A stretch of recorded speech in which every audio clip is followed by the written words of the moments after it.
Pathankot air force station पर बड़ा आतंकी हमला, 5 आतंकी ढेर, सेना के 3 जवान शहीद, बोले राजनाथ। हमलों का देंगे मुंहतोड़ जवाब।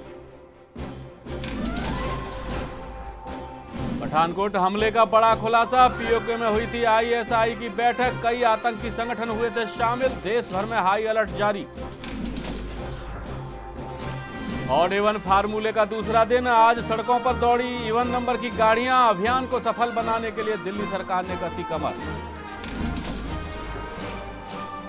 यूपी के बलरामपुर में बस और जीप में जबरदस्त भिड़ंत, हादसे में 12 लोगों की मौत, नेपाल के प्रभुनाथ मंदिर से दर्शन कर लौट रहे थे श्रद्धालु। और जोरों पर कांग्रेस में नेतृत्व परिवर्तन की तैयारियां, यूरोप से वापस आने के बाद राहुल गांधी संभाल सकते हैं पार्टी की कमान।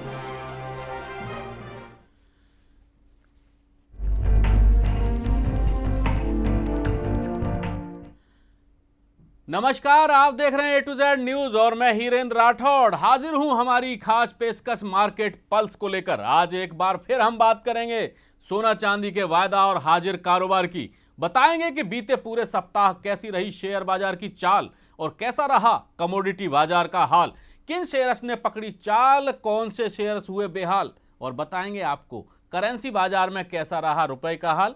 और हमारी इस खास पेशकश में हमारे साथ स्टूडियो में मौजूद रहेंगे मार्केट एक्सपर्ट लक्ष्य अरोड़ा। तो आइए शुरू करते हैं मार्केट पल्स।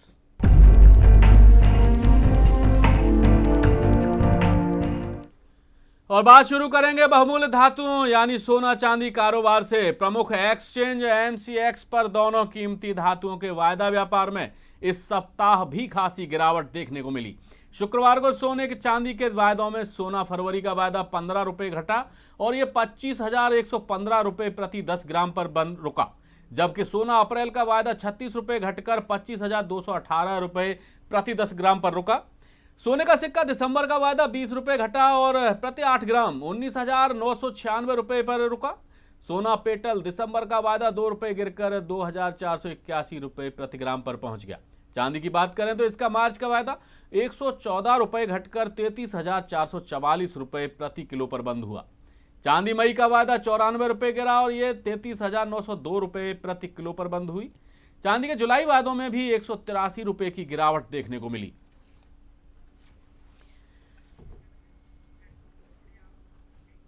जी हां, लगातार कीमती धातुओं में गिरावट का रुख जारी है। लक्ष्य, आपसे जानना चाहेंगे कि जिस तरीके का रुख देखने को मिला है फिलहाल कीमती धातुओं के मार्केट में, खासतौर पर वायदा में, हाजिर में अब भी करीब करीब एक लेवल बना रखा है सोना चांदी ने और उसमें बहुत ज्यादा गिरावट उतार चढ़ाव देखने को नहीं मिले, लेकिन वायदा मार्केट में कहीं ना कहीं लगातार पिछले करीब 3-4 महीने से लगातार गिरावट का रुख है।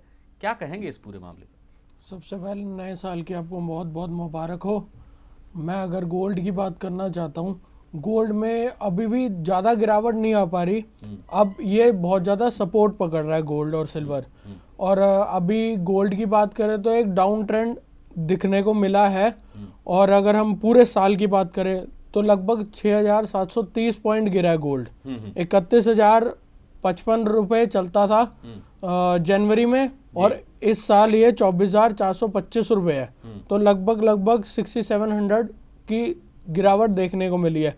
लेकिन अब लगभग उम्मीद की जाती है, उम्मीद से ज़्यादा नहीं, 500 पॉइंट और गिर सकता है। उसके बाद एक अच्छी रिकवरी देखने को मिल सकती है। वो हम इस हफ्ते देख सकते हैं कि लगभग 2 हफ्तों में एक गोल्ड में गिरावट देखने को मिलेगी। और उसके बाद अगर हम सिल्वर की बात करें तो सिल्वर में लगभग 17,050 पॉइंट की गिरावट साल में देखने को मिली है। लेकिन अब सिल्वर ने अपना सपोर्ट पकड़ना स्टार्ट कर दिया और यहाँ से अब तेजी से रिकवरी देखने को मिलेगी। और अगर हम गोल्ड और सिल्वर की कंपैरिजन करें तो सिल्वर में और ज़्यादा तेजी देखने को मिल सकती है अगर हम बराबरी करें उसकी। और अगर इंटरनेशनल की बात करें तो गोल्ड सिल्वर एक साइडवेज मूवमेंट में है। वही $50 चलता है, $50 गिरता है, तो वो एक रेंज में है।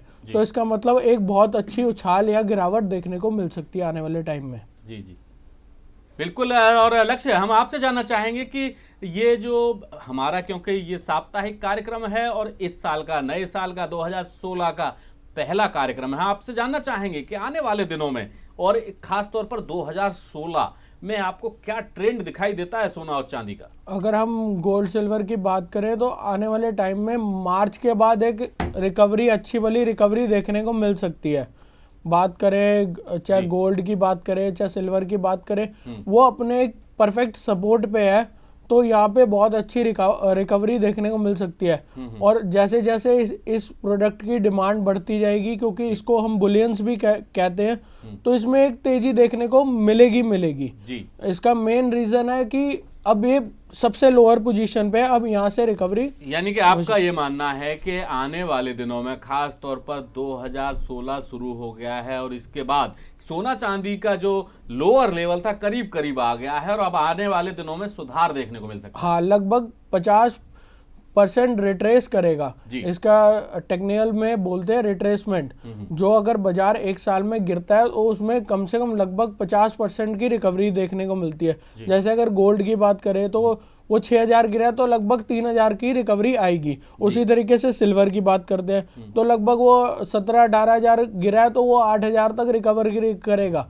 अगर उसके ऊपर जाता है तो वो पूरी रिकवरी करता है। चलिए, यानी कि रिकवरी का माहौल बना हुआ है करीब करीब, और आने वाले दिनों में सोना चांदी वायदा और हाजिर दोनों में सुधार देखने को मिल सकता है। बेस मेटल्स की बात करेंगे तो वायदा में कॉपर फरवरी के वायदे में मामूली यानी कि 45 पैसे की गिरावट आई और ये 316 रुपये 20 पैसे प्रति किलो पर बंद हुआ। निकल जनवरी के वायदे में 0.69% की बढ़ोतरी हुई है और ये 586 रुपये प्रति किलो पर बंद हुआ।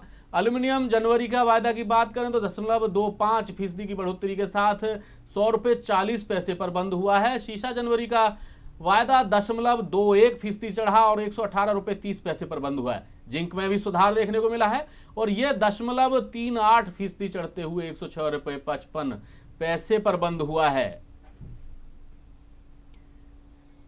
लक्ष्य, आपसे जानना चाहेंगे कि बेस मेटल्स में करीब करीब एक दौर था जब बहुत तेजी से गिरावट देखने को मिल रही थी, लेकिन अब एक लेवल बंधा हुआ है।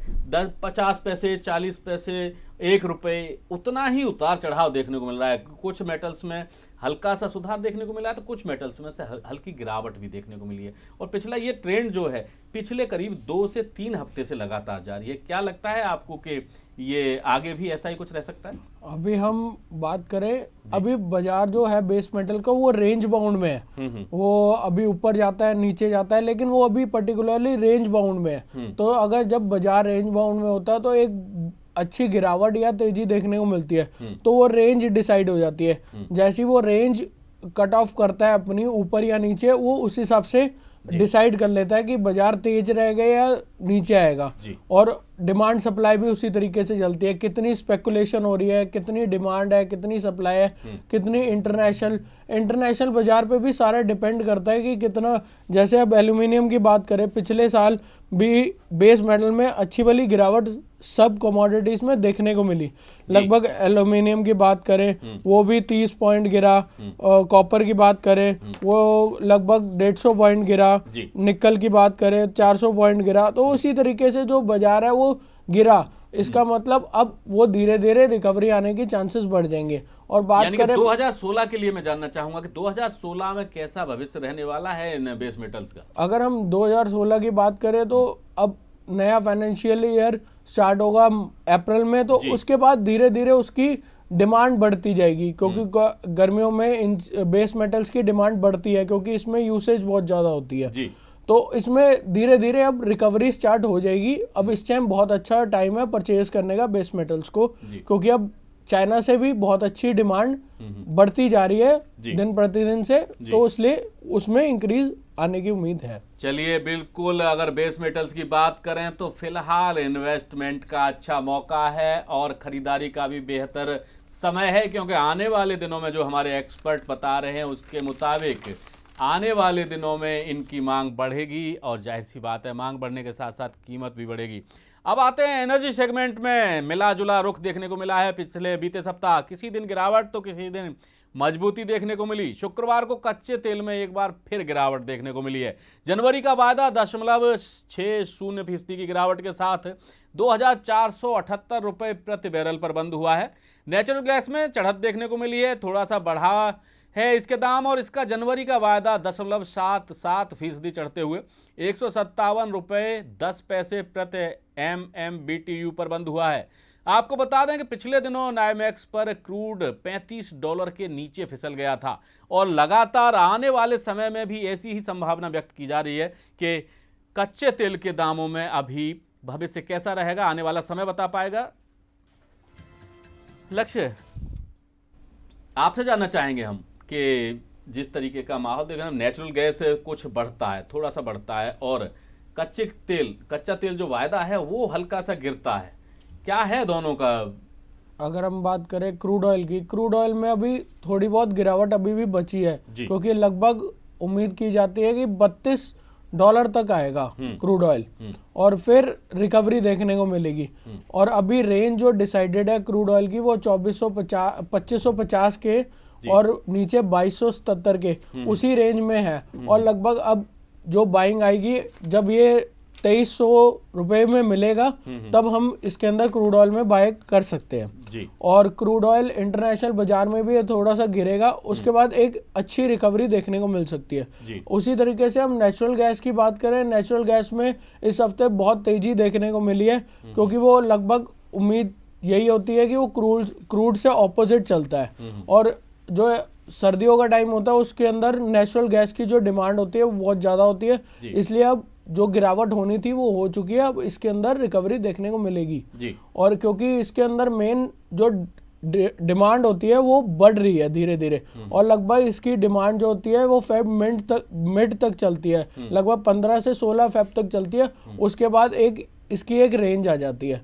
उस हिसाब से डिसाइड होता है। यानी कि आने वाले दिनों में अभी कच्चे तेल के दाम कुछ और गिर सकते हैं क्योंकि अंतर्राष्ट्रीय जो माहौल बन रहा है उसके मुताबिक, उसको देखते हुए आने वाले दिनों में कच्चे तेल के दामों में और गिरावट देखने को मिल सकती है, लेकिन नेचुरल गैस में आने वाले दिनों में गिरावट देखने को मिलेगी ऐसा संभव नजर नहीं आ रहा है। एग्री कमोडिटीज की बात करेंगे, यानी कि कपास अप्रैल का वायदा 13 रुपये 70 पैसे घटकर 894 रुपये 30 पैसे प्रति 20 किलो पर आ गया है। कॉटन दिसंबर का वायदा 80 रुपये घटकर 16,340 रुपये प्रति बेल्स पर हुआ और सीपीओ दिसंबर का वायदा 60 पैसे की चढ़त के साथ 401 रुपये 70 पैसे पर बंद हुआ है। इलायची जनवरी का वायदा 42 रुपये 50 पैसे चढ़ा और 751 रुपये 40 पैसे पर बंद हुआ। वहीं मेंथा तेल दिसंबर का वायदा 29 रुपये 10 पैसे उछलकर 902 रुपये 70 पैसे पर बंद हुआ है। ये बीते सप्ताह का पूरा हाल है इस बाजार का और शुक्रवार को जो बाजार बंद हुआ, वायदा बाजार बंद हुआ, उसके हम दाम बता रहे हैं आपको। तो लक्ष्य, इस अगर एग्री कमोडिटीज की बात करें तो इसमें करीब करीब हमें माहौल लगभग एक स्तरीय और बराबर का है, एक कमोडिटी चढ़ती है तो एक कमोडिटी उतरती है, कुछ ऐसा, कुछ मुनाफा कुछ नुकसान उस तरीके का देखने को मिला है। इसके अंदर अभी मिक्स ट्रेंड चल रहा है, कई कमोडिटीज की डिमांड जो है वो इंक्रीज हो रही है, जैसे कई कमोडिटीज होती है हल्दी वगैरह, जीरा वगैरह, इसके अंदर एक तेजी देखने को मिलती है क्योंकि सर्दियों के टाइम इनकी जो डिमांड होती है वो बढ़ जाती है। और उसी तरीके से हम अलग अलग कमोडिटीज को बाइफरकेट करते हैं, किसकी डिमांड कब इसकी ग्रोथ हुई है, कितनी इसकी प्रोडक्शन आई है, कितनी क्या हुई है, उसके ऊपर टोटली डिपेंड करता है कि बाजार क्या रहेगा।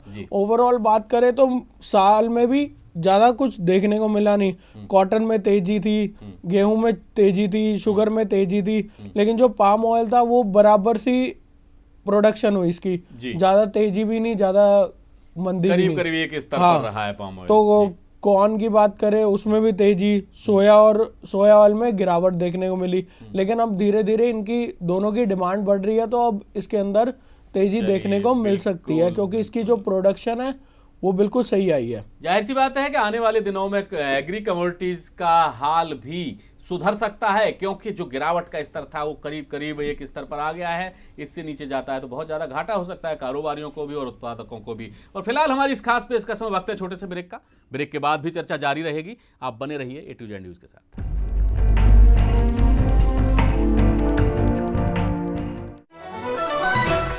Watch your favorite A to Z news channel just a click away. Log on to www.a2znewschannel.com.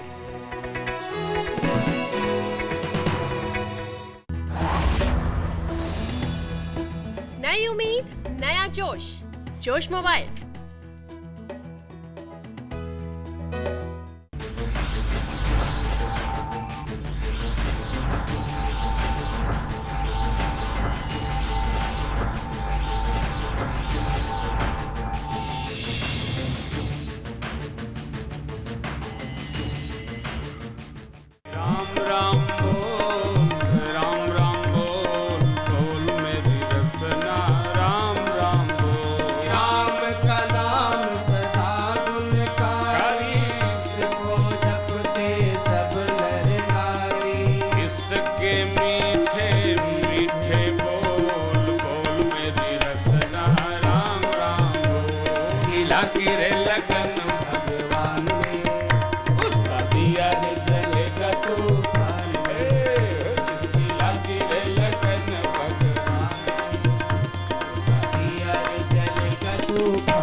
Break के बाद फिर से आपका स्वागत है और हमारी ये खास पेशकश मार्केट पल्स में लगातार चर्चा जारी है। बीते सप्ताह बाजार और कारोबार में रही उठापटक की। करेंसी बाजार की बात करेंगे तो इसमें भारतीय रुपए की स्थिति बीते सप्ताह कुछ गिरावट वाली रही। शुक्रवार को भी रुपए में सुस्ती रही और यह अमेरिकी डॉलर के मुकाबले 66.23 पर बंद हुआ। आपको बता दें कि रुपए के लिए 24 नवंबर के बाद कुछ सुधार देखने को मिला है। ग्रेट ब्रिटेन पाउंड 60 पैसे नीचे खुला और 97.87 के स्तर पर बंद हुआ। बात करें यूरो की तो इसने अपना स्तर बनाए रखा है और ये 71.93 के स्तर पर बंद हुआ है। लक्ष्य, ये करेंसी मार्केट की बात करें तो पूरे अंतर्राष्ट्रीय बाजार में जिस तरीके के हालात बने हैं, फिलहाल पीछे बीच के दिनों में कुछ रुपए में सुधार देखने को मिला था, लेकिन इस सप्ताह फिर से हल्की फुल्की गिरावट का रुख बना हुआ है। क्या रहा है, क्या कारण रहे हैं इसके? अगर हम बात करें सारी करेंसी में एक स्ट्रॉन्ग देखा गया है। अगर ओवरऑल ट्रेंड की बात करें तो इस हफ्ते रुपया तेज रहा है।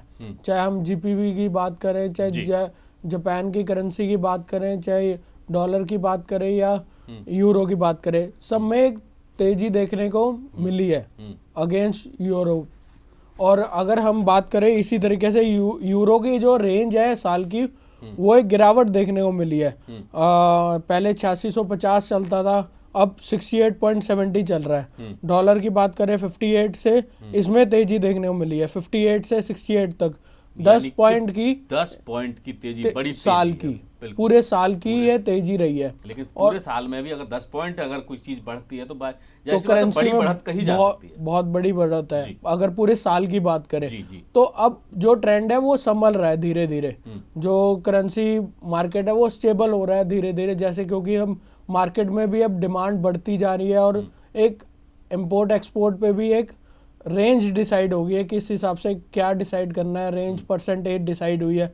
तो उस पर एक ट्रेंड बना रहेगा कि अब स्टेबिलिटी आ सकती है। अब लगभग मान के चलते हैं यहाँ से 1 पॉइंट की भी गिरावट देखने को मिल सकती है डॉलर में। जी, और हम ये जानना चाहेंगे कि आने वाले दिनों में अगर अमेरिकी डॉलर के मुकाबले भारतीय रुपए की बात करें तो क्या लगता है आपको 2016 भारतीय रुपए के लिए कैसा रहने वाला है?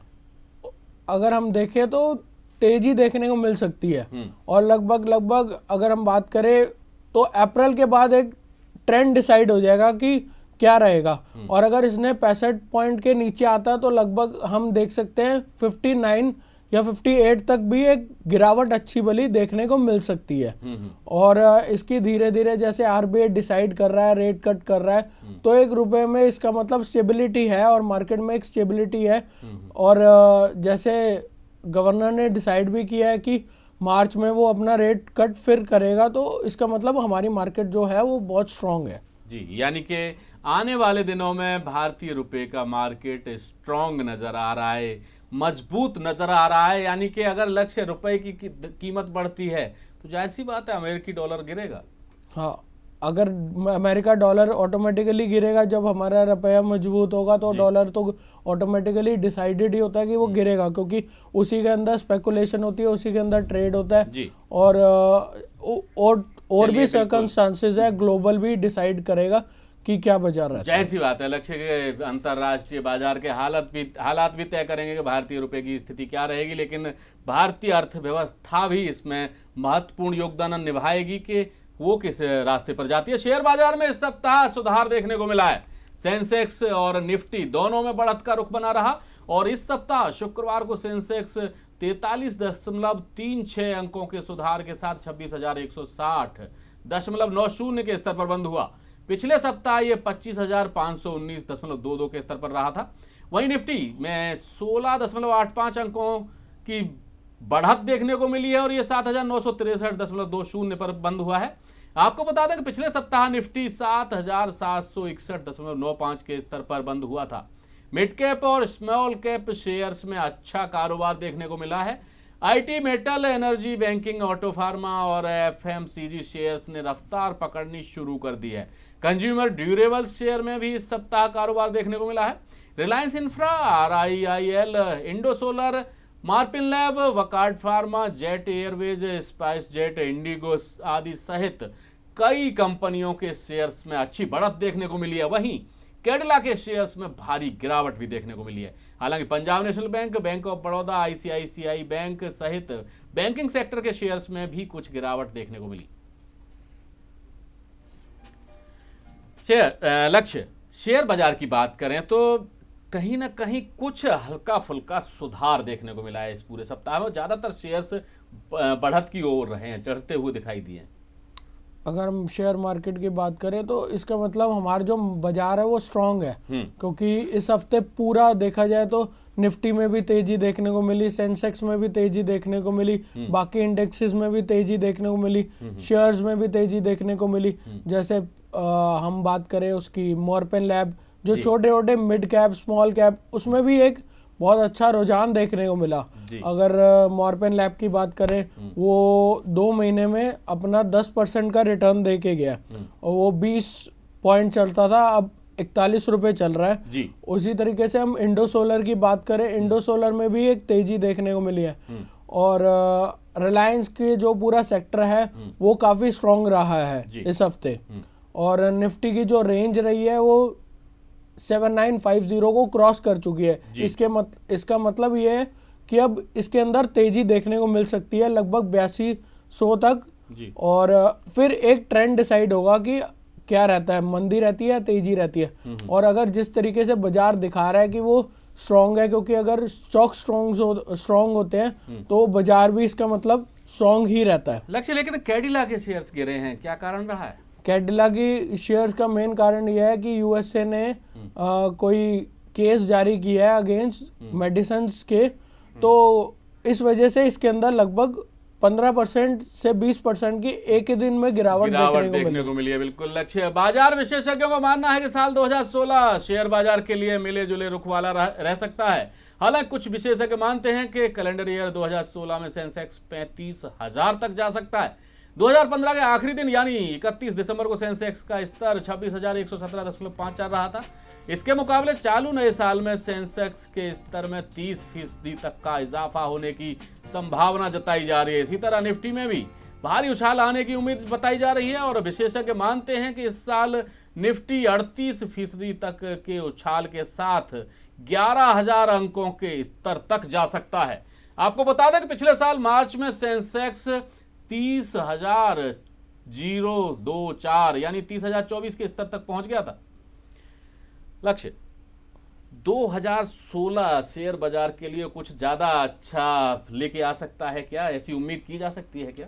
हाँ, 24% का रिटर्न मिल सकता है इस साल। अगर बात करें निफ्टी को अपना लेवल क्रॉस करना पड़ेगा 8650। अगर 8650 क्रॉस कर लेता है तो इसका एक ट्रेंड होता है रिवर्स ट्रेंड, वो अपना पूरा करके लगभग 10,000 तक भी निफ्टी जा सकती है। लेकिन ये वाला लेवल क्रॉस करना जरूरी है। और बैंकिंग सेक्टर इस साल थोड़ा स्ट्रॉन्ग कम रहेगा और फार्मा सेक्टर में तेजी देखने को मिलेगी, आईटी सेक्टर में तेजी देखने को मिलेगी और एविएशन सेक्टर में तो पिछले साल बहुत अच्छी तेजी देखने को मिल चुकी है, तो अब इसमें थोड़ा बहुत गिरावट आने के चांसेस है। और अगर हम एविएशन सेक्टर की बात करते हैं, उसके अंदर जो शेयर्स हैं उसमें भी एक तेजी देखने को मिली है इस हफ्ते। तो लक्ष्य माना जाए कि जो बाकी सेक्टर्स हैं सभी सेक्टर्स के लिए अच्छा रहने वाला है, या कोई सेक्टर 2016 में खतरे में भी पड़ सकता है? बैंकिंग सेक्टर में थोड़ा खतरा हो सकता है, लेकिन ब्लू चिप कंपनीज जो बैंकिंग सेक्टर की है वो सेफ है। छोटे छोटे बैंक थोड़े रह सकते हैं, प्रॉब्लम हो सकती है, जैसे कुछ बैंक्स है, IDFC है, बैंक ऑफ बड़ौदा है, ये छोटे छोटे बैंक्स है, इसमें थोड़ी दिक्कत हो सकती है। लेकिन ओवरऑल बैंकिंग सेक्टर के ब्लू चिप शेयर्स सेफ हैं। और PNB की बात करें, PNB में काफी गिरावट आ चुकी है, अब यहाँ से रिवर्सल देखने को मिल सकता है, रिवर्स होना शुरू हो सकता है। और हमारे मार्केट एक्सपर्ट्स का मानना है कि 2016 में शेयर बाजार में अच्छी खासी तेजी देखने को मिल सकती है। लक्ष्य, आप हमारे इस कार्यक्रम में शामिल हुए, आपका बहुत बहुत धन्यवाद। और आपको बता दें कि आने वाले साल में, यानी कि जो साल शुरू हो चुका है, नए साल में शेयर बाजार सहित चाहे एग्री कमोडिटीज हों या फिर बहुमूल्य धातुओं का बाजार हो, कहीं ना कहीं हल्का फुल्की मजबूती देखने को दिखाई दे रही है। और आने वाला साल सभी के लिए शुभ होगा, ऐसा हम शुभकामना देते हैं। A to Z परिवार की ओर से आपको शुभकामनाएं। और हमारी आज की इस खास पेशकश में बस इतना ही। देश और दुनिया की खबरों के लिए आप देखते रहिए A to Z न्यूज़। नमस्कार।